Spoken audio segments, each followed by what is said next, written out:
school that I work at replaced a bunch of old heating cooling units, roof mounted units, and these were the old ones that sat out back and were cannibalized for parts until basically there was nothing left of them. And then they had a fan go out, and the only way to get the fan out of these things was to disassemble the whole thing. So they did, and they decided they're just going to get rid of them. So they brought a guy in, and he defreoned the things. Look at the size of these pumps. Massive pumps. Half tempted to cut it apart, see what's in there. Big 220.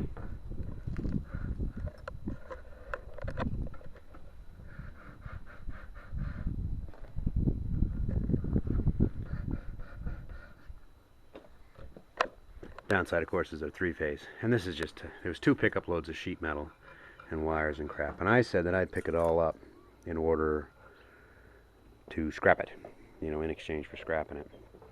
So these are the radiators that I've already done, and the bucket of copper. And what I do, of course, I'm out here as always with my helper, who just finished building a sign of some sort, is I take the Sawzall, and as tight as I can, I run right along here, and hey, hold on, bud, can you hold up for 1 second? Can you say hi? Hi. Good work. I run right along here, and I nip off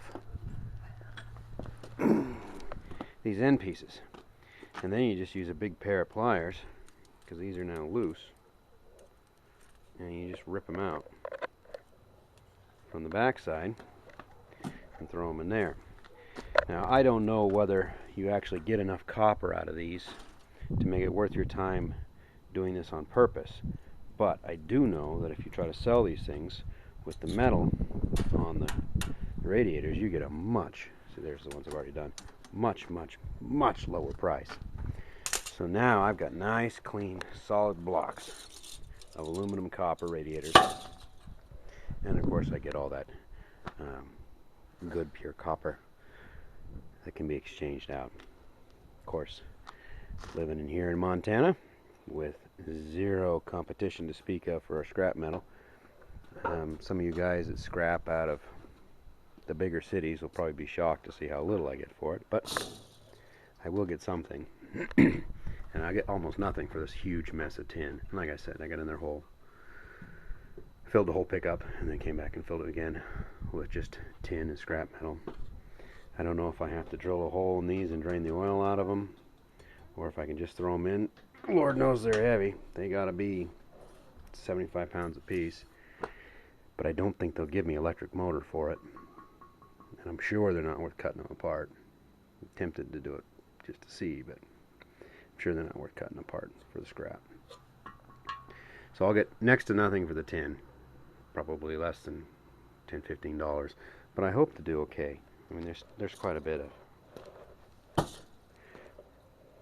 of weight right there in all those, and you know, there's quite a bit of weight in copper too. So let it never be said I didn't do whatever I could to support the family. There ain't nothing wrong with selling scrap metal when the opportunity arrives.